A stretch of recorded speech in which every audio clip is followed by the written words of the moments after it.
Today we're going to be doing the best entry level supercar.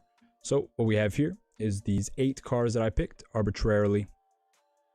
We got the Acura NSX, the McLaren 650S, Lamborghini Gallardo, Ferrari F430. We got the Audi R8 V10 Plus, and we got the C8 Corvette Z06, Dodge Viper GTS, and then a 991.1 Porsche GT3. So I got a whole bunch of stuff here planned. I'll just kind of run through what we're going to do today. So first we're going to look at some videos, obviously that's how we do, and then I'm going to go through the features, options, and problems for all these cars really quickly. I'll just give you a brief summary. We've done most of them already in terms of individual videos. However, there are a couple where I just did a quick little features, options, and problems sheet.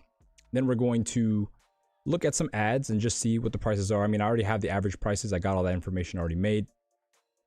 And then after that, we are going to compare them, and then we're going to make a bracket here, and eventually we're going to see which one wins. Cool. All right, cool. Let's get to the videos. We got a ton of videos. Yeah, no Nissan GTR today. Apologize, but I don't really consider that a supercar. I'm not even gonna lie. So here we got an Acura NSX. Just to give you guys a quick preview of what the car is all about, how it sounds and everything like that.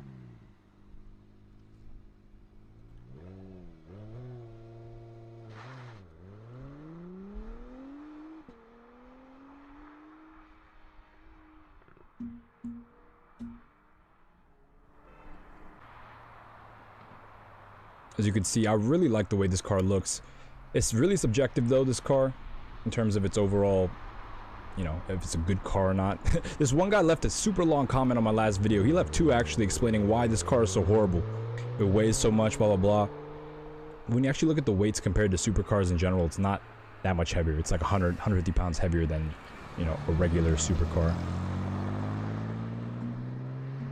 We'll skip through a little bit of these.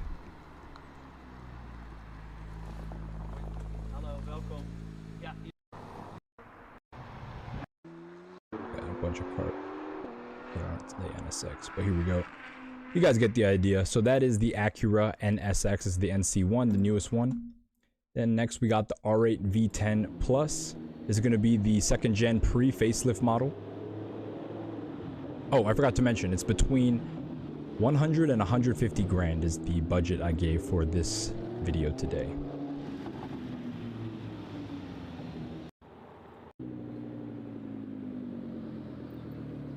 I got you next time, Clean Whips. I'm going to do like a sports car one, and the GTR is definitely going to be in that category. But this is exotic cars. Cars that don't look normal on the road. The GTR, granted, it does have a good road presence. It does look like a regular car. You can hear this R8 V10 Plus, Capristo exhaust. You see a lot of non-Audi R8s. Where is it at, man? There we go.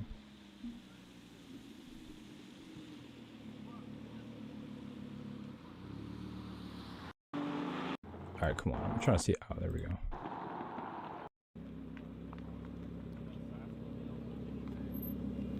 I just want to get a good sound clip and then we'll move on.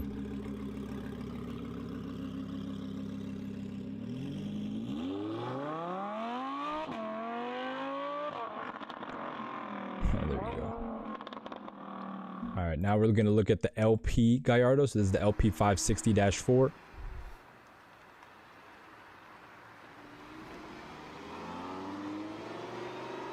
Kind of the same as the R8, but it doesn't have a dual clutch. It has an E gear, and obviously looks a lot different as well. Wow, I can't even hear this car.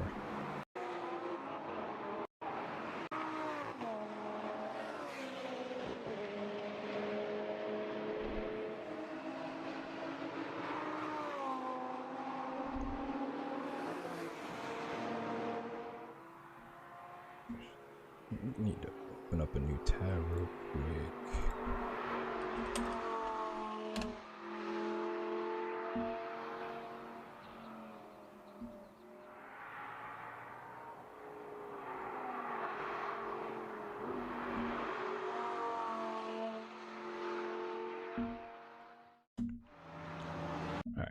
You guys get the idea. Now we're going to look at a McLaren 650S.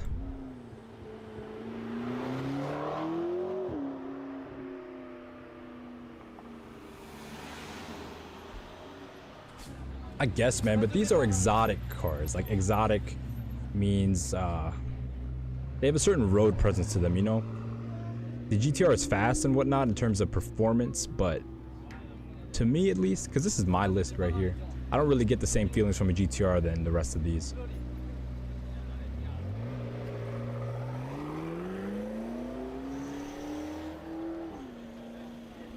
But as you can hear, McLarens, they don't sound like much. 4-liter V8 or 3.8-liter V8 twin turbo.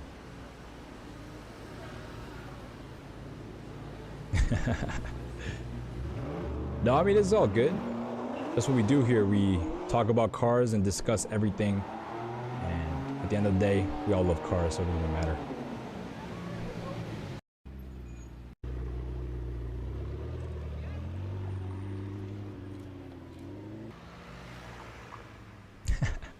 You know what? I'm gonna talk my shit. The GTR is so old.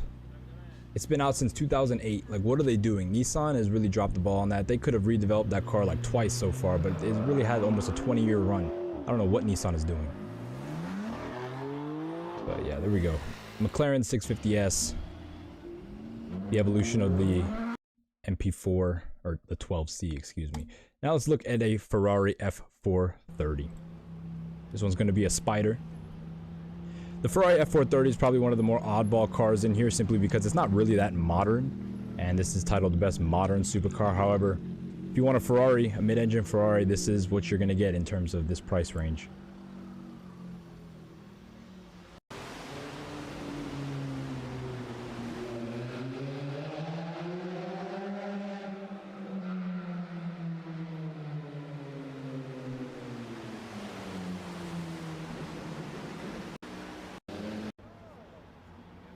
That's not. This is California. What are you doing here? There we go.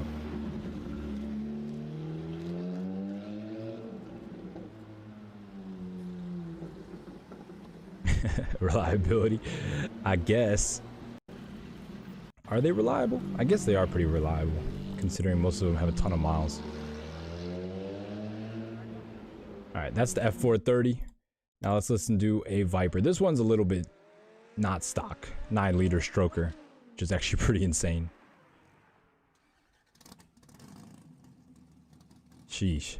It's cammed and everything.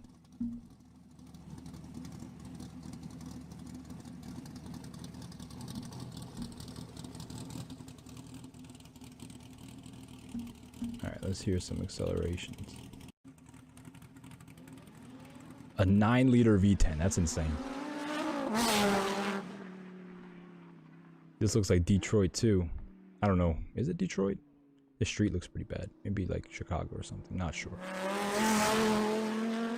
Or it says he has Texas plates, so I guess Texas.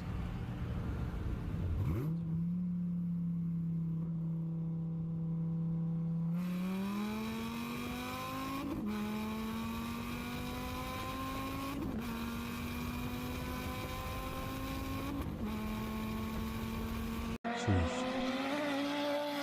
825 horsepower, and that's probably naturally aspirated too. Insane.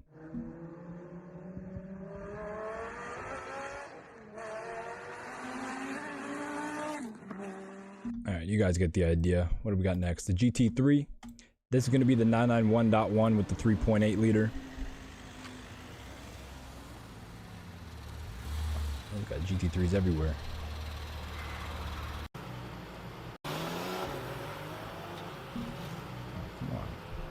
Going on here? Give me that full HD. Alright, I want to hear some sound, man. What's going on here?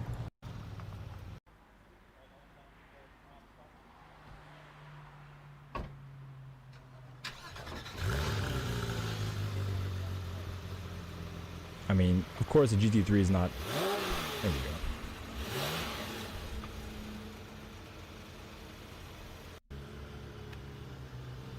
Trying to give this car its fair shake here, but no one's really driving it hard. Come on, let's go.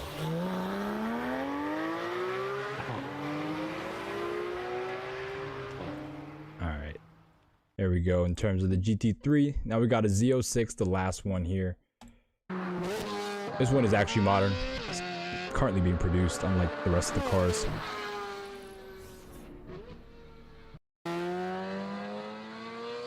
Uses a flat plane V8, the LT6, 5.5 liter, the most powerful naturally aspirated motor, or V8 motor, excuse me, in production ever produced.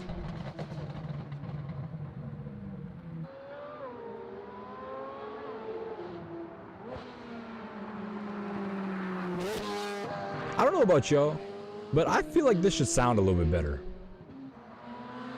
Like the Ferrari has way more charisma with its sound. This one sounds nice, but it just sounds kind of buzzy. I don't know how to explain it. And this is like with a full exhaust. It sounds good in the upper revs though.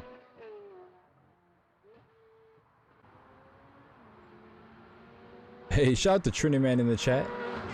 Shout out to Trinity Man and Clean Whips. Clean Whips has been holding it down. Even though we had technical difficulties earlier, he's back. Right? It just it sounds like a trumpet almost. But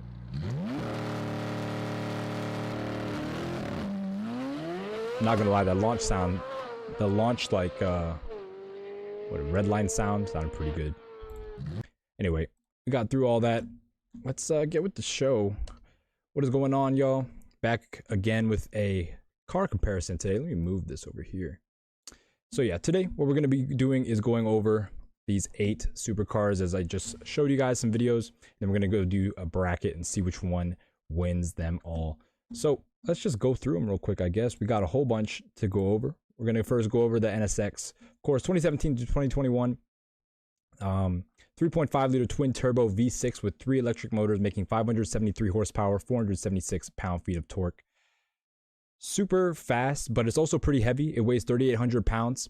However, you know, 3,800 pounds isn't that much. Like, people really give this car a lot of crap for being heavy and underpowered, but compared to all the rest of these cars, it's only like 100 pounds more, and it has electric hybrid, you know, as a hybrid system, so it actually accelerates a lot faster than some of these cars on the list. 2.9 seconds to 60. In terms of options, you got a ton of them here. You mostly want to focus on getting the carbon fiber interior and exterior, as well as the carbon fiber engine bay, spoiler, and then these wheels, these interwoven wheels. In terms of problems, not too many problems with this car. It is an Acura / Honda after all, so it is pretty reliable. I have all this data compiled into an Excel sheet as well, so we're going to go through all that after we go through these real quick. But yeah, I just want to brush over, let you guys see what we're doing today. What else can I say about this car? Yeah, 5 model years, 17, 18, 19, 20, 21, yep. And yep, only a few issues here and there, mostly quality issues. You'll probably run into some hybrid battery issues in the future, so keep that in mind. But I do like the way it looks.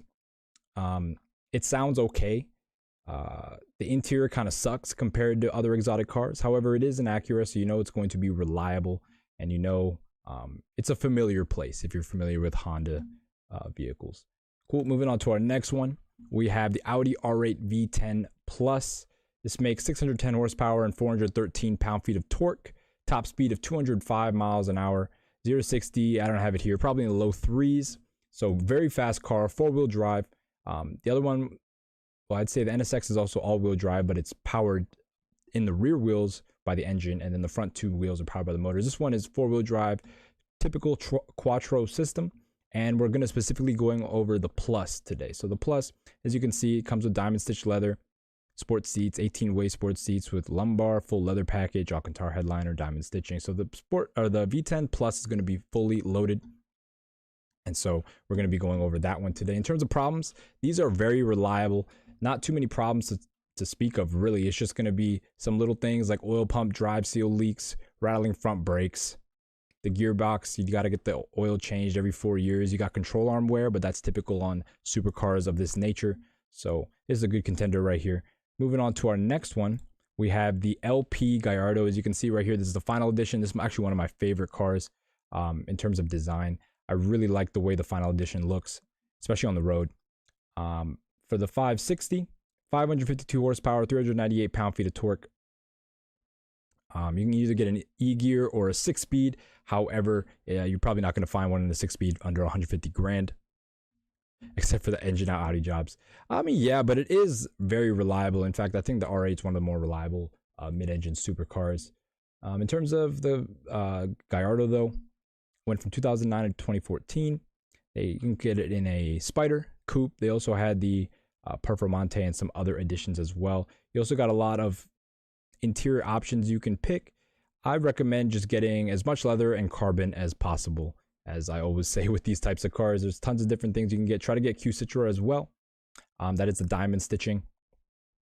Carbon ceramic brakes, it doesn't really matter. I'm not really a big fan of carbon ceramic brakes simply because they're so expensive. And if you're going to be braking a lot, like you can get 10 sets of brakes for one set of carbon ceramics, like steel brakes. Wheels, doesn't really matter, up to you. We're going to look at some ads though, just to get you guys familiar with pricing and whatnot. In terms of problems, this is an e-gear car, so it's going to be a little bit less reliable than the R8, even though it does share the same engine. Also, Lamborghini parts are going to be way more expensive than Audi parts. But again, same thing, ball joint failures, suspension bushings, control arms, all that good stuff. Again, this is a Gallardo and not a Huracan, so it is actually an earlier version of the R8. It's more so equal to the first gen R8, which are under 100 grand. So that's why I didn't include that today.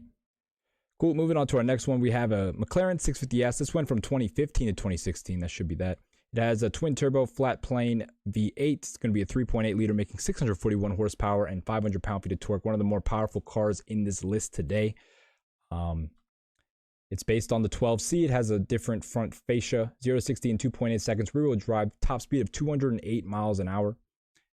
Tons of options you can get on this. Again, you want to max out the carbon, you want to max out the leather, but it is what it is. There's so many of these, not so many, but there's a good amount for sale that are all spec'd differently, so you can pick which one you like. In terms of problems, you know, the 650 is the most reliable McLaren. However, it is a McLaren, so I can't say it's that reliable. Yeah, McLaren's longest running chassis, because this uses the same chassis as the 12C. Yeah, it still is the longest running chassis, unless the 570 is longer running at this point, but I'm not too sure about that. I don't know off the top of my head. But yeah, a good amount of problems with these cars. Again, British supercar. They do look good though. This was the only car in the bunch where the doors actually go up, so that will add a little bit to what we're going to talk about later. And I'm going to go over that in a second, because I realized I didn't really explain how I'm going to evaluate all these cars, but I have that for you. Now we have the 991.1 911 2014, or GT3, excuse me, 2014 to 2016 with 3.8 flat 6 naturally aspirated, 9,000 RPM limit. PDK only, unfortunately, for the 991.1. Active rear steering, fully variable differential lock, hybrid steel aluminum constructed chassis. It's 44 millimeters wider than the Carrera S. It has the big fixed wing. That's how you know it is a GT3. 0 to 63.5, top speed 195, and the weight 3,100 pounds. You got some options here in terms of, you know, you get a larger fuel tank, some light kits. You also have wheel option, or not wheel options, wheel color. You also have some interior packages, light design package.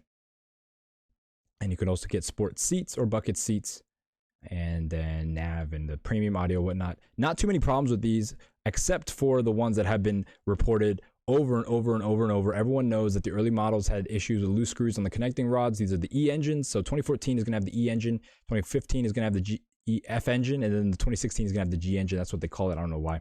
But another issue is that if you put PPF on the headlights, because usually people like to PPF the entire front or the entire car, when you take off that PPF, it actually takes off the coating that comes on the headlights from the factory, and then you kind of ruin your headlights. So I guess that's an issue. The front lips get damaged easily, but they're easily replaceable. So this part in the front, and then PDKs have a sluggish takeoff on the early model years, but you can get that tuned by the factory, so it is a little bit better. Cool. So let's move on to the F430. So this is going to be the oldest one of the bunch, as I mentioned earlier, 2005 to 2009, 4.3 liter V8 flat plane, making 486 horsepower, 343 pound-feet of torque with a top speed of 195, 3,344 pounds. All rear-wheel drive. You can get a 6-speed manual or a 6-speed F1 style transmission, which is just a single clutch. Same thing as E-gear. As you can see, it changed a little bit model year to model year. But in terms of Ferrari options, these are all going to be standard options. You got your Challenge grille, carbon engine pieces, carbon in general all the way around, CCBs, carbon racing seats. You can also get the shields, obviously. I forgot to mention that.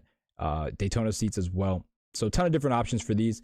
And with Ferraris, it all depends on what options you have that makes it either something people want to buy or something people want to stay away from. So I highly suggest getting a well-optioned one if you're going for one of these. And then in terms of problems, it's an old Ferrari, so there's going to be a lot of quality issues, especially at this year, 2024. This car is basically 20 years old, and so you're going to have a ton of issues with this. You can see right here. Let's move on to this. And then we did this the other day, the Dodge Viper. I'm specifically talking about the GTS because I believe that's the best way the Dodge Viper comes. You can get, it has luxury interior as well as adjustable suspension, which is pretty much everything you need for one of these. And as usual with Dodge, there's a ton of packages. This is like half of the packages right here. I didn't even list out the 16 and 17 packages, but you'll be able to see that online. GTS though is the sweet spot in terms of the Gen 5 Viper. You have some problems, not too many though. They were mostly due to oil starvation. These cars burn a ton of oil just naturally, and so a lot of people, well, I'd say like probably not. It's not everyone's fault. It could be the factory's fault as well, but a lot of people actually were running these cars a little bit dry, and that was causing some of the damage in terms of the rod bearings. And then you have some other stuff right here, some quality stuff, but nothing really to speak of in terms of big problems. It's very refined compared to the earlier models of the Viper. And then finally, we have the Z06. Let me just... Yep, we have the Z06 2023 current. It is currently being produced. It was only first produced for the 2023 model year. It uses the LT6 5.5 liter flat plane V8, making 670 horsepower and 460 pound-feet of torque. So the most powerful car here, and it is a naturally aspirated car, which is pretty insane. Cast aluminum block, dual coil valve, spring to titanium intake valves, forged aluminum pistons, forged titanium connecting rods. So it's very built in terms of this engine. Has active split intake manifold with twin throttle bodies, dry sump, 8-speed dual clutch. Magnetic ride adaptive suspension is standard, as well as the electronic limited slip. 0 to 60 in 2.6 seconds, top speed of 195, and 6,413 were produced in 2023 alone. So this is probably the most mass-produced car here. There's just a ton of them. Online, there's probably about 300 of them for sale right now, which is insane considering they've only been out for 1 year, and that many are for sale. It's crazy because I bet a lot of people are upside down on these cars. These cars were going for crazy premiums. But yeah. Here we have the trim levels, I guess you can call it. 1LZ, 2LZ, and 3LZ. Obviously, 3LZ is going to be the best one. You can kind of read that here. And then you have some individual options. Exterior color, caliper color wheels, carbon ceramic brake. Interior color, suede steering wheel, front lift, carbon trim, two-tone GT2 buckets. And then you have some packages down here as well. 70th anniversary, which is going to be kind of like a styling package. This should be Z07. Z07 performance package, carbon ceramic brake, Z07 suspension, and carbon flash / visible carbon ground effects, and high wing rear spoiler. Then you have the stealth interior package and carbon aero, which is basically the Z07 without the ceramic brakes or suspension. And then problems, too early to tell. However, there have been some issues of cars having complete engine failure, either before the break-in period or right after. However, it's about 2 per 1,000, and so if you do the math, that's 6,400. So that's about 12 to 15 cars, maybe 14 cars that have had this problem. So I wouldn't really call it a big problem. It's mostly due to, well, people don't really know, honestly. It's mostly due to people not breaking it in properly, but it could also be due to the just the build itself. There's also another problem that if you hear ticking / tapping or snapping noises, it could be due to a misaligned camshaft cap. But again, this is a small problem in terms of the models it affected. Most of them are running around problem free. Cool. All right, let me bring something up real quick. Let's see. All right. So I just wrote this here real quick. I'm gonna just make this a little bit bigger. This is how I determined the score for each car. So I put this here. These are the cars we went over. So I have 1, 2, 3, 4, 5. Let me just make sure that. Oh, sorry, and 6. So I got 6 categories here. We're going to rate them 1 through 10. I already got the info here, but I'm going to save that for you guys for a second. So we got styling, which is a subjective opinion. I'm not going to lie. Some of these are going to be objective and some of these are going to be subjective. So I wrote it here just so you guys know this is my specific list. It doesn't, I'm going to make the best case possible. However, you feel free to disagree with me in the comments. It doesn't really matter to me. Let me know what you guys think when I go through these. So we're using the category of styling, which is going to include exterior and interior design as well as road presence. Power to weight ratio. This is objective. So what I did is I took the horsepower plus the torque. So I combined the two numbers simply because I think that both of those numbers should be included in this data set, and then divided that by the weight. Very weird way to do it, but I feel that it is the best way to include both horsepower and torque. And then you have exoticness, which is subjective, of course. It's going to be the combination of the engine configuration, powertrain used, and of course the doors. This is what makes it exotic. Reliability is objective. How much stuff has gone wrong / build quality. The value is, well, this should be objective, not subjective, because I just took the average price of this model that's for sale divided by the MSRP, and then brand status. So this is subjective. Public perception of the badge. Cool. All right. So we got that taken care of. Now let me, I'm going to open up a Google Doc or Google. Actually, hold on, give me 1 second. I'm doing a lot today, y'all. This is the first time I've did something like this, so bear with me. We're going to get through it, though. Whoa. All right. So I got it here. And I'm trying to figure out how should I do this, because should I give you guys the raw numbers? Yeah, I'll give you guys the raw numbers. Why not? Cool. So we have our first car right here. This is what I did. In terms of average price, this is what I gathered from Car Gurus. All this information comes from Car Gurus, so keep that in mind. No MPGs. Yeah, this is an exotic car. We don't care about MPGs. But okay, so this is how I did it. I'll just give you an example. So we have the vehicle here. Styling, subjective. I think the Acura NSX looks amazing. The power, 573 plus 476 is total 1,049, and the weight is 3,803. So the weight total power and torque divided by the weight equals 0.275, and I gave that a score of 7. So styling 9, 7. Exoticness is a 6. It's an Acura. It has a really basic interior. The doors don't go up. It's not the most exotic vehicle. Reliability, I gave it an 8 because I believe that because it's an Acura and a Honda, and based on what people say, it's actually a pretty reliable car. Long term, I'm not too sure, but we're talking about today. It is a reliable car and you'll be able to use it. MSRP was around 160 grand. The average price now is around 133 grand. And then I divided this average price by MSRP to get this 0.836. So basically the average value. Yeah, I got you. We'll make it a little bit bigger. How do I make it bigger without making everything bigger? I got you.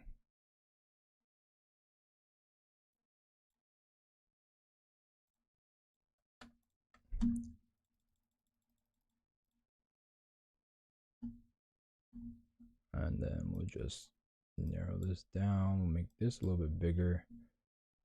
Make this smaller. Oh, this needs to actually be bigger.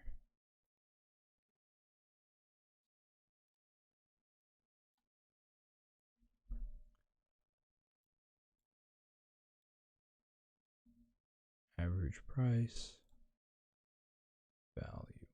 Value. Is that not? Oh, it's a little bit over here. Let me see. I'll just make this a little bit smaller. And then we'll just do that. Actually, hold on. Give me 1 second. I'm going to just format all this real quick. We're going to bold this, make it look good. And then I have to make it fit. Let's see. Once I get this, though, we'll be straight. That's why it's not working. I was like, what's going on? Cool. Perfect. Perfect. All right, bet. So we can see the value is going to be pretty good. It's at 0.836. So 0.85% of, or no, 0.85, 85% almost of the original price. So the value is a 9 plus. Also in terms of value, I incorporated what I think the car is going to be worth in the future. And I think this is a very good value. Brand appeal is going to be a 4 though, because it is an Acura / Honda. So the total is going to be 43. Actually, okay, now we're going to do, let's see. I'm sorry, I'm just making sure. Now we're going to do the McLaren 650 So let me bring that up real quick.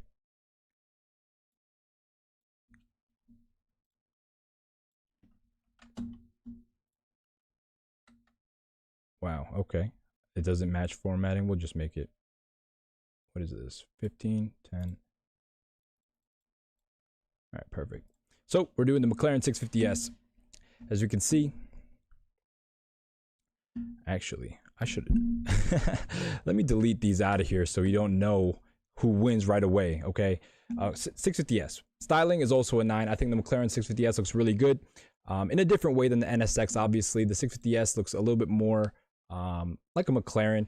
And I guess the weakest point is going to be that rear end because it does carry over from the 12C. However, it is still a good looking car, especially with the doors. That's why the styling goes up to a 9. Power, 641 plus 500. Power torque, obviously, 1141. The weight, 3148. So way lighter than this. I get it. There's a big delta right here. And so the power to weight is going to be 0.36. So power to weight is going to be 10 because it's a ton of power and no weight at all. So this is going to be a 10. Exoticness is a 9. Obviously, it has a twin turbo V8, mid-engined, and it is, you know, doors go up. The styling, I forgot, it was not going to be about the doors. It's about the road presence as well as the interior and exterior styling. This has really good road presence. Exoticness is also a 9 because of the doors, obviously. Reliability is a 6. It's going to be on the lower end, but it is on the higher end of McLaren, so 6 is fair for that. MSRP on these was crazy, 270 grand. The average price on them is around 140 grand now, so the ratio is about 50% of the original value. So I give it a 4 simply because they've depreciated and they will continue to depreciate their McLarens, but it has higher brand appeal, 8 for the brand appeal. So going back to let's see, actually let's go to here. So actually let's total this up. I gotta figure out how to do this a little bit smoother, but you know, it is what it is.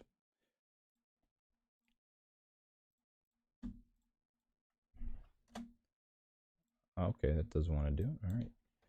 I should have put the plus sign. We do this live. Equals this, plus this, plus this, plus this.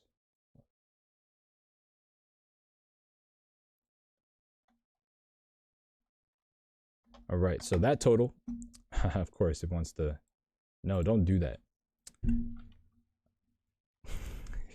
I've had issues with Excel today, but it's whatever. It's whatever. We'll get through it.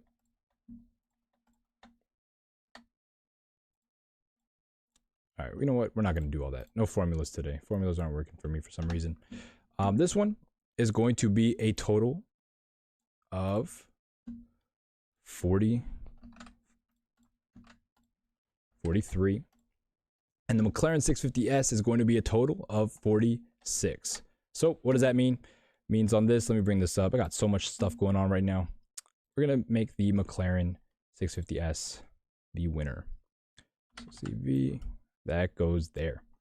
Cool. All right, now we're going to do the Gallardo versus the F430.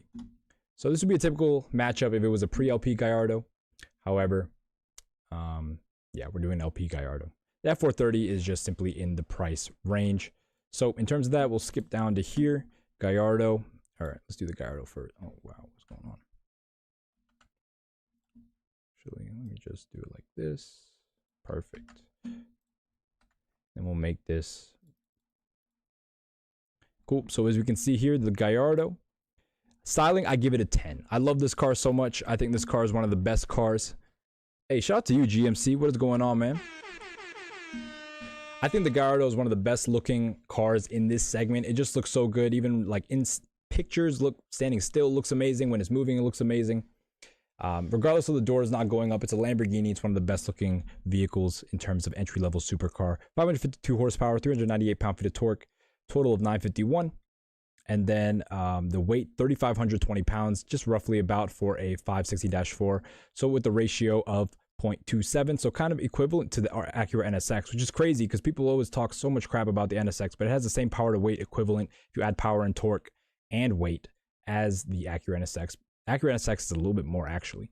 So we can see that as a 7. Exoticness, of course, it's a Lamborghini. It's going to be a 10. Reliability is a 7. It's not the most unreliable car, but because it is an E-gear, that's really where the most of the faults will be, along along with it being a Lamborghini, it's just going to have quality issues here and there, like in terms of the interior and stuff like that. MSRP on these was really expensive, 225 grand, and the average price now is around 130 grand, meaning the ratio is 0.57, which is a little bit higher than the McLaren 7 or 5 or 650S. So I gave it a 5. Brand appeal, of course, it's a Lambo, it's going to be a 10.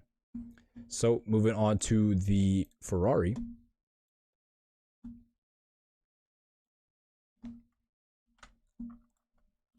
We got the Ferrari here. Ferrari F430.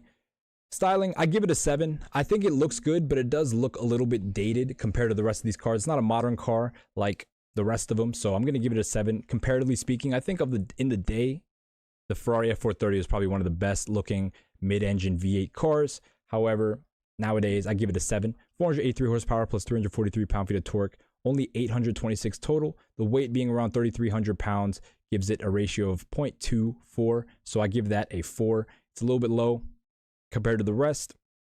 But again, this is an older car. It's just punching above its weight class because it is so expensive now. Exoticness, of course, Ferrari, Lamborghini is always at the top of the range in terms of exoticness. So we got 2 10s here.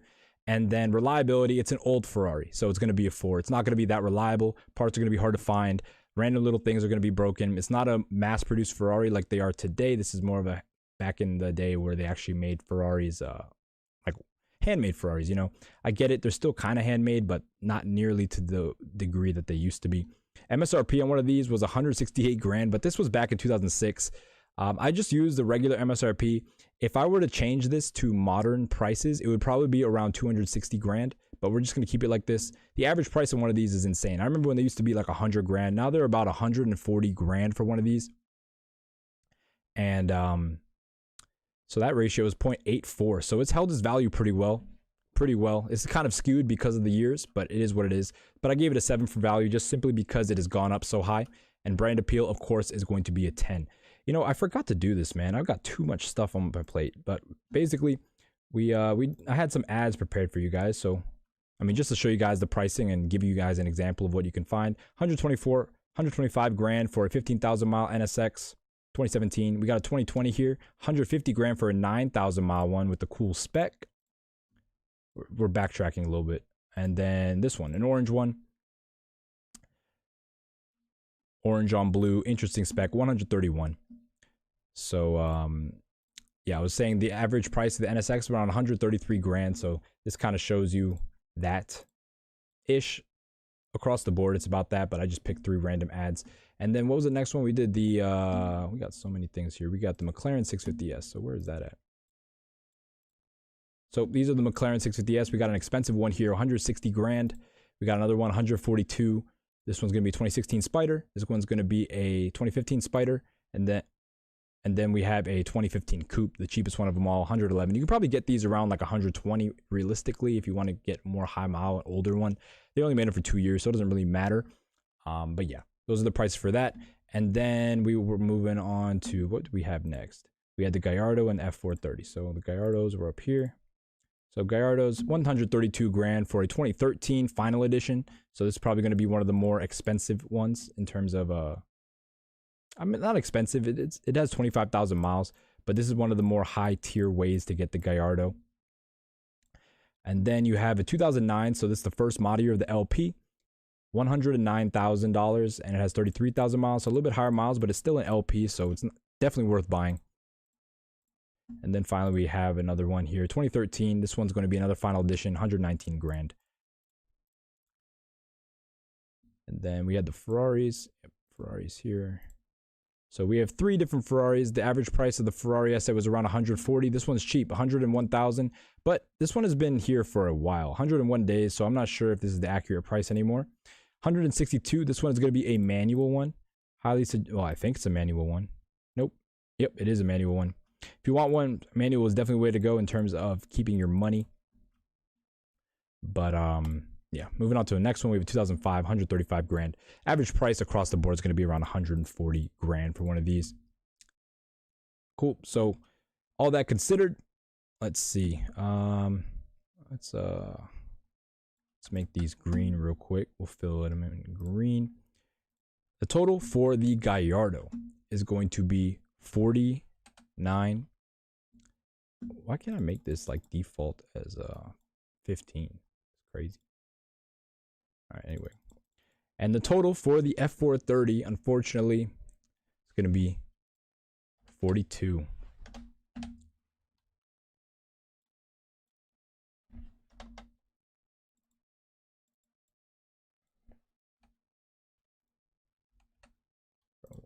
I'm so tired of this formatting shit.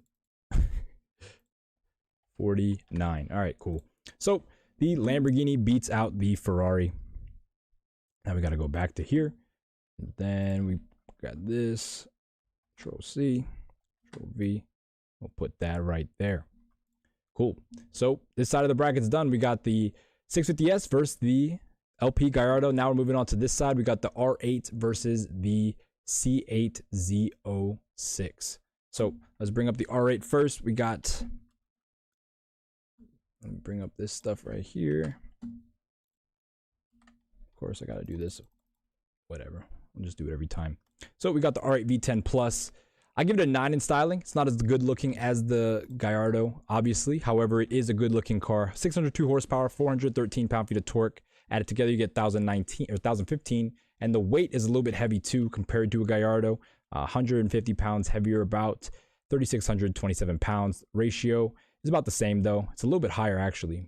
And I give it a 7 power to weight ratio. Exoticness is a 9. I can't give it a 10 obviously because it's not a Lamborghini or Ferrari, but it is an R8. It still looks good. I'll give it a 9. And reliability, I'll give it a 9. These cars are super reliable. I know Clean Whips was talking about the engine out job. However, that is very rare. It uses a dual clutch. You don't have to service that nearly as much. I've seen a ton of high mile ones of these, and they rarely have any big problems. The MSRP was around 191,000, and the average price now is 141 or 142,000 with the ratio of 0.74. So it has a pretty good, not pretty good, but it's decent. It's better than the Gallardo. It's better than the 650S. So I gave it a 6 in terms of value. And then brand appeal, it's an Audi. It's not a Lamborghini. So we're going to give it an 8. Cool. Let's look at some of the ads for the R8. Where's that at? Cool. So you can see here, 2017 R8 V10 Plus. This one has an asking price of 138 grand with 42,000 miles. So a high amount of miles on one of these, but it does look like it's pretty optioned out. You have the big carbon wing as well. With the R8 V10 Plus, you're going to have these 4 buttons here. Just keep that in mind with the active exhaust and race mode. And then here we have a 2017 R8 V10 Plus in red. They want 154, so a little bit on the more expensive side. This one has the diamond stitching with the red accents. How many miles in this one? 29,000. So again, if you're going to be getting an R8 V10 Plus under the 150 grand mark, you're going to be getting a little bit of a higher mile one, but it is what it is. I think it's worth it because these cars are pretty reliable. And then we finally have another one, 2018 R8 V10 Plus Spider, even though it says coupe. See here, diamond stitching again. You guys can tell me which one you prefer, coupe or a Spider. I like the way the Spider looks, but I can't fit in one. So I think this is one of the only cars I'd ever get that I really like, one of the only soft top convertibles that I'd ever get because the back end looks so good. This deck lid is one of the best looking parts of the car in my opinion. But as you can see, that is that. Let's go back to this. So average price is going to be around 141, but of course that's going to be on the lower end or the higher end in terms of miles. There's a lot of high mile one too. That's what I'm trying to say. Cool. All right, let's look at the, what are we? Oh, the Z06.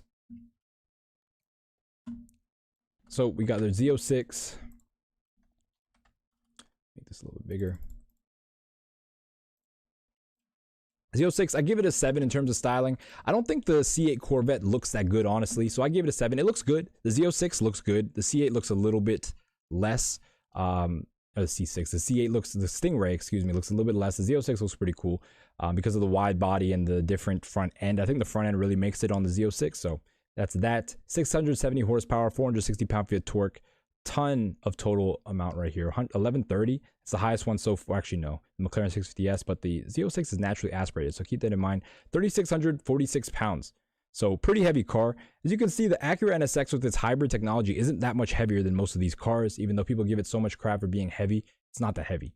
Power to weight, It has a 0.3 ratio, so I gave it an 8. As you can see, these are going to be 0.27, it's going to be a 7, 0.24 is a 4.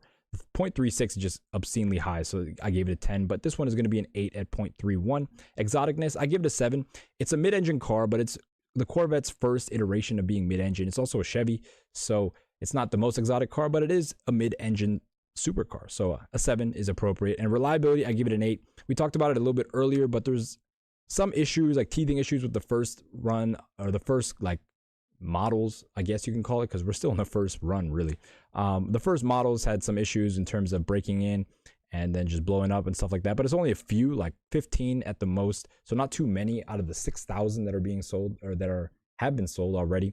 MSRP was 106 grand, which is insane to me because the markup was insane. The average price right now is 133 grand, so that's a ratio of 1.25. So I give it a good value right now, simply because it's worth more than what it is. But I don't know if that's a good value, I guess. But I guess when I'm thinking about that, it could actually be a bad thing because it's just going to depreciate. But right now it's a good value because it's worth more than it should be. I guess you can say that. And brand appeal is going to be a 6. It's a Chevy. I'm not going to sit around and say that it's an exotic car or equal to anything like a Ferrari or Lamborghini. It's still a Corvette. And it's, you know, a 6 I think is appropriate. So let's fill in this last section, get totals. Let's see. We got this over here. What are we looking for? VR8, V8, or V10. Got that here. Actually, I'm going to type this in. We're not going to mess around with that. So total is 48. And then for the Z06, it's going to be 45. So as you can see, the R8 does win this one. We're going to have a loser's bracket though. We're going to see all of them in a row and see which ones are the best to worst objectively. 48 to 45. So the R8 V10 wins. We'll put that right here. Cool. And then our last bracket, we're going to have the Dodge Viper GTS versus the Porsche 911 GT3, the 991.1. So let's get that down here. I'll just make this 15 off the bat. So we got the Dodge Viper GTS.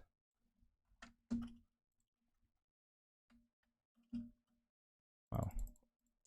All right, cool. So Dodge Viper GTS, I give it a 7 in terms of styling. It looks good. It has good road presence, but the interior and just it being a Dodge just takes away from it. It does look good though, but again, it's still a front engine car compared to all these mid-engine cars. So I think it's actually doing pretty well in terms of its styling score as a 7. 640 horsepower and 600 pound-feet of torque. This has the total highest torque horsepower combination, and the weight is also one of the lowest weights at 3,297 pounds. Power to weight ratio is going to be 0.37. And so, again, this is the highest one here. 10 easily. Exoticness, I'm going to give it a 5. It has a truck motor. It doesn't rev too high. It revs to like 6 grand, 6,500. So it's not going to be, you know, it's not going to be the most exotic thing in terms of sound. I guess it sounds good, but it's not like, there's a certain like essence an exotic car has, and the Viper is just a little bit too rudimentary. Reliability is a 7. It's not the most unreliable vehicle, but there have been engine failures, and it does consume a lot of oil, and it is a Dodge at the end of the day, so the interior quality is not the best. So that's that. It's a good car though. I'd say it's better than its past predecessors. MSRP on one of these was 108 grand. However, the average price for a GTS is around 146 grand now. So that has a 1.35, so even higher than the Z06. But again, these are also newer cars, but because the Dodge Viper was discontinued, the prices went crazy. The value, I give it as a 9. And since it is a Dodge, same thing with Chevy being American brands that make other types of cars, I'm going to give it a 6. Cool. Now let's move on to, what else do we have? Oh yeah, the GT3. The last one up. Oh, I just realized that I'm blocking most of this stuff. You guys didn't even let me know. Let me just go like that. All right, we're going to do this. Let's see. Let's see, where did I put that? All right, and then we're gonna do finally the Porsche 911 GT3. So we got a final entry here. Make this 15. Cool. So we have the Porsche 911 GT3 or Porsche, whatever you want to say. Styling, I give it a 6. I know you Porsche people are going to hate me for that, but I think the Porsche 911, it's just a regular car. The GT3 is a little bit better, but I just see them everywhere and they're not too exotic looking. They used to be really not that expensive, and so in my mind, they're not at the level of what they are today. So 6 is my subjective score. 469 horsepower, 325 pound-feet of torque, making a total of 794. So the lowest total here, 3,153 pounds. So it's not one of the lightest cars here, actually. Second lightest behind the McLaren 650S, but it doesn't have that much power.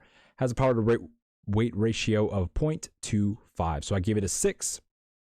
You can see here, it's not as high as the 0.27s, but it's not as low as 0.24. So it's going to be a 6. Exoticness, I give it a 7 because it is a GT3. So, you know, people are going to think that the car is pretty exotic. It's going to turn a lot of heads at car shows. People are going to like the way it sounds. So exoticness is 7. Reliability, though, I give it a 10. Although the 2014s did have some issues, Porsche did issue a 10-year, 100,000 or 120,000 mile warranty with the 991.1s, and so you can't beat that. They're just now coming out of warranty, I guess, pretty soon. But a 10 in terms of reliability. These are probably one of the more or most reliable car here. The MSRP on one of these was 132 grand. Average price now is around 140 grand, giving it a value or a ratio of 1.05, meaning the value is around 9. I think these are really good value cars simply because you won't lose that much money on them, even though that's not kind of how I evaluated these, but in the same sense, it's a good value. Like, it's for what it is, and you know, it's Porsche, it's reliable, it's always going to work. It's a good value. Give it a 9. Brand appeal, it's Porsche GT3. I get it, it's not just any Porsche, so Porsche might be a little bit less, maybe an 8, but because it's a GT3, I'll give it the 9. So let's total up these scores here.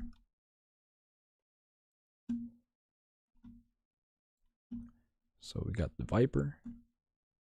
The Viper GTS is going to be 44.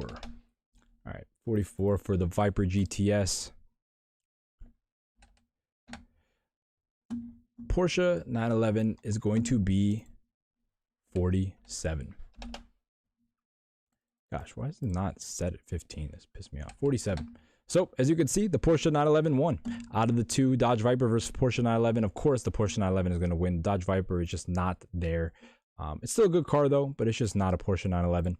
So, we're going to put that here. And so now, I mean, we already have the scores up on the screen, so we're just going to read through them. 720 or 650S versus the Gallardo. Let's bring that up right here. So we have the 650S with a total score of 46. The Gallardo has a total score of 49. Obviously, Lamborghini is going to beat the McLaren. McLarens are cool. The doors are cool, but the powertrain just isn't the most, you know, exotic powertrain. Also, the reliability is not there at all compared to a Lamborghini. Also, the power to weight, well, actually, the power to weight for the McLaren actually gives it an edge. However, the Lamborghini has better reliability, it has better value, and it's better brand appeal. So in terms of comparing a 650S to a Gallardo, you know, if you want to go fast, get the 650S, but if you want just an overall better exotic car ownership experience, talking about reliability as well as being recognized everywhere, everyone's going to, you know, ask you questions about it and whatnot, because that's what comes with owning a supercar. I definitely say the Gallardo wins that. So we're going to put that here. Oh, hold on. So the Gallardo wins that. And then between the GT3 and the R8 V10 Plus, which one is going to win that one? So the GT3 right here, we have a 47, and the R8 V10 Plus 48. So wow, really close in terms of my scores. I think that is pretty accurate. The R8 V10 Plus is a really good car, but the GT3, even though it's an older one, it just has a character that the V10 Plus doesn't have. I get it, they both rev out, they're both naturally aspirated. However, the GT3 is also going to be a better car to drive in terms of just dynamics. People really like driving the GT3s. The R8 V10 Pluses, you know, they're quattro, they're going to kind of push on the front end a little bit in a way that the GT3 won't. Also, let's look at these numbers. You know, the R8 obviously looks better. However, it's also more exotic, has a better power to weight, but in terms of reliability, it loses out there. Porsche is definitely going to be more reliable than Audi, even though they're both part of the same brand. And then the Porsche is definitely going to have a better value than the R8, simply because Porsche products just simply never depreciate nowadays. I don't know what's going on. Maybe it'll correct, but as of right now. Porsche value definitely better than the R8 value. And then the brand appeal, I think the Porsche GT3 is definitely going to have a higher appeal than the R8. That might be subjective. They're really close in terms of what I evaluate it as. But I do believe that the GT3, I don't know, actually. This could be almost the same, honestly. I could make this a 9. But if I made this a 9, it would win even more. So I guess it is what it is. I'd say the brand appeal on a Porsche is a little bit better than an Audi. But yeah. So 48 versus 47. Let me bring that back up here. I got way too many tabs open. So 48 versus 47. What did I say the winner was here? I forgot already. 48 versus 47. Oh, the RAV 10 Plus. Yep.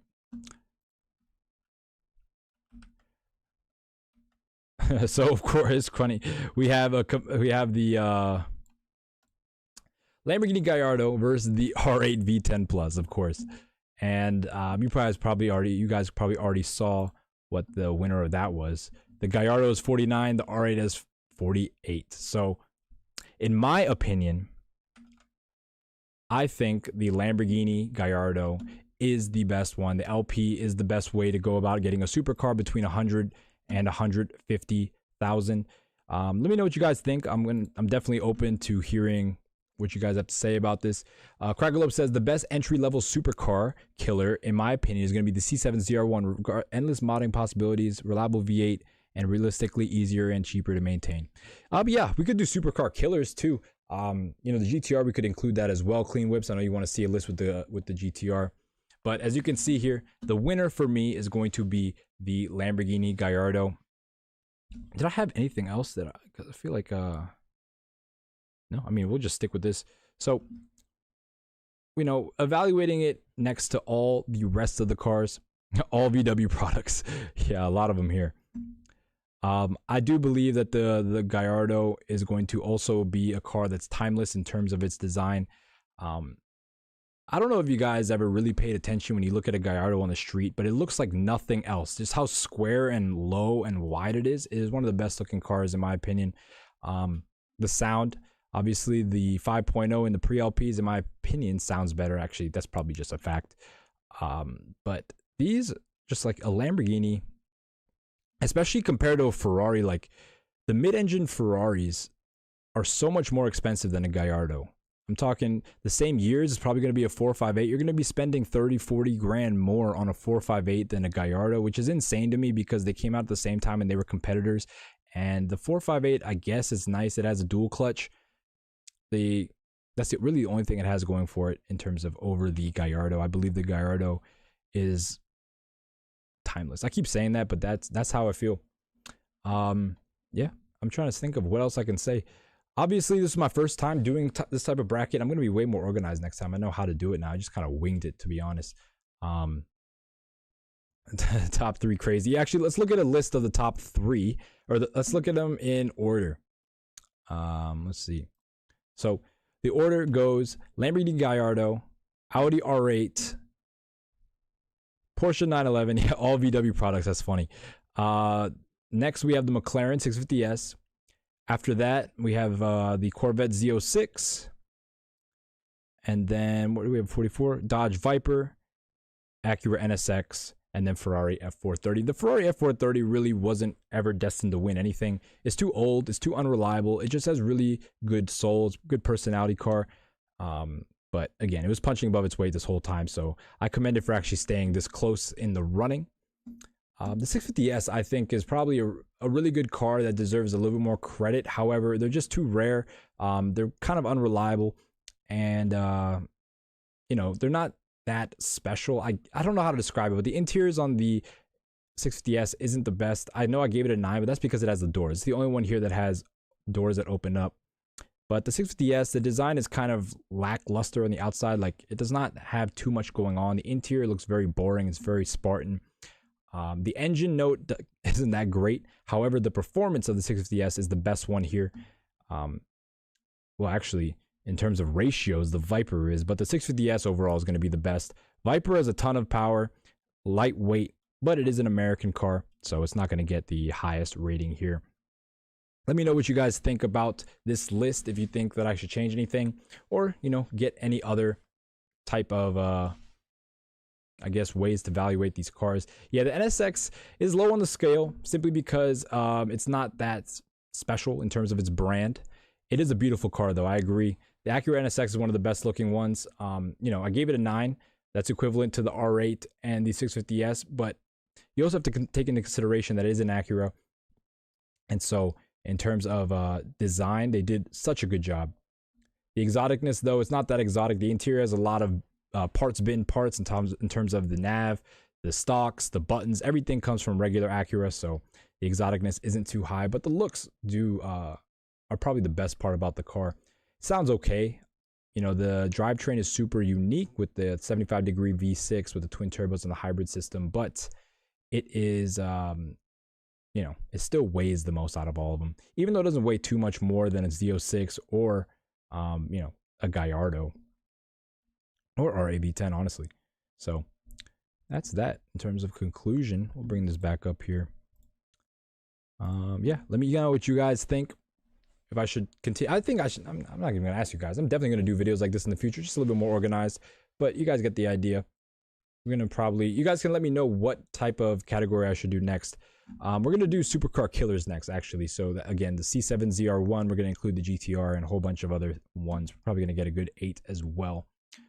So that pretty much wraps up the video today. I appreciate you guys sticking through this new type of video and watching me, you know, go through all my trials and tribulations trying to set this up. I got so much stuff open, tons of tabs, but you know, I do it for you guys. And yeah, I think the best entry, the best daily out of this group, I'd say would probably be the R8. It's dual clutch, naturally aspirated, so you're going to be running into the least amount of problems. Well, I mean, that you could also count the C8 Z06 as a good daily car simply because it's, you know, naturally aspirated and dual clutch as well. Actually, I don't know. The Porsche GT3 is also a pretty good daily. Let's see. So it's, I guess, between the R8, the Z06, and the GT3. R8, Z06, and GT3. So we got Z06 got a 45, the R8 got a 48, GT3 got a 47. Best daily one probably would be the Porsche, but I don't know if you want to daily drive a GT3. It's probably not going to be the most comfortable. RAV10 Plus is a little bit stiffer as well. I don't know. The Z06 has the mag ride suspension, and it also has the 2 trunks. So maybe the Z06, actually. I think the Z06 might be the best dailyable car. It's the newest as well. It also has, you know, Chevy backing, so the parts aren't going to be too crazy for the most part. So yeah, I'd say Z06 is going to be the best dailyable vehicle out of the 3. Yep. Best daily right here. The fastest performing, the most technologically advanced. We got the least technologically advanced right here. We have the most powerful naturally aspirated, the classic one of the group, and then 911 is probably going to be the most overall, the best overall car in every aspect, but it's not greatest in any aspect, if that makes sense. It has the highest average score, but not the highest score in general. I'd say, of course, the Gallardo is going to be the winner here in terms of everything considered. The NSX. Do you think the NSX is the best daily? I mean, it could be. I just think that I'm just thinking about reliability and ease of maintenance. The NSX is good. You know, it definitely is up there in terms of daily ability. I'm just concerned with the complicatedness of the powertrain and the fact that it's so unique. Finding parts is going to be really a hassle. And then finding someone to work on it is also going to be a hassle. That's kind of why I thought about it that way. But the NSX is probably the most comfortable. Not, I don't know if it's the most comfortable, but it has the most down-to-earth feeling. It has the most non-exotic parts in it in terms of visual. On the interior, it looks the most normal. So I guess it could work in that sense. Cool. All right. So, yeah, I guess that wraps it up for today. I appreciate you guys sticking around. Like the video, hit that like button. I didn't even do announcements today. That's how flustered I was with all this. Yeah, if you stuck around for the first show, I actually had some echoing issues, which I just literally restarted Streamlabs. And yeah, I don't know why. No echo now. Anyway, so let's just do some quick announcements. We'll get that out of the way. I don't know what's... Oh! I figured it out. Of course. You guys were right. It was playing in Discord. It was playing in Discord. That's crazy. So that's why I had all these technical technical difficulties at first. But yeah, here's the Discord. If you want to join my Discord, I don't know if anyone's even going to take any value from hearing the announcements at the end, but it's whatever. I'll just say it anyway. Join the Discord if you haven't already. If you want to win $50, all you got to do is join the Discord, as well as liking and subscribing to, liking and commenting on a video on the channel, as well as subscribing to the channel. 85% of you guys aren't subscribed, so do that. And then also sharing a video with somebody. You can either share a video or you can share a reel. I have reels on my Instagram. Everything is going to be in the description down below. So join the Discord. It's where we post the announcements. People, talk about their cars, what they're building, what they just picked up. So lots of good stuff going on here. So join the Discord. And yeah, hit that like button. Let's get to 10 likes, y'all. And I will see you guys tomorrow. What car am I going to do tomorrow? Let's see.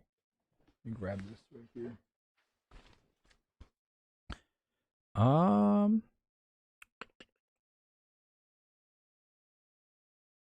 Let's see. What do I want to do tomorrow? Tomorrow we're going to do the Bentley Mulsanne. I like that car a lot. So Bentley Mulsanne, probably not going to be the most viewed video. No one's really checking out for Mulsanne, but they're amazing cars and we're going to talk about it tomorrow. So appreciate you guys for sticking around on this new type of show. While I work out the kinks, it's not going to be this unorganized in the future, but you already know. Yeah, that's about it for today. As always, peace. Have a good one, and I'll see you guys tomorrow with the Bentley Mulsanne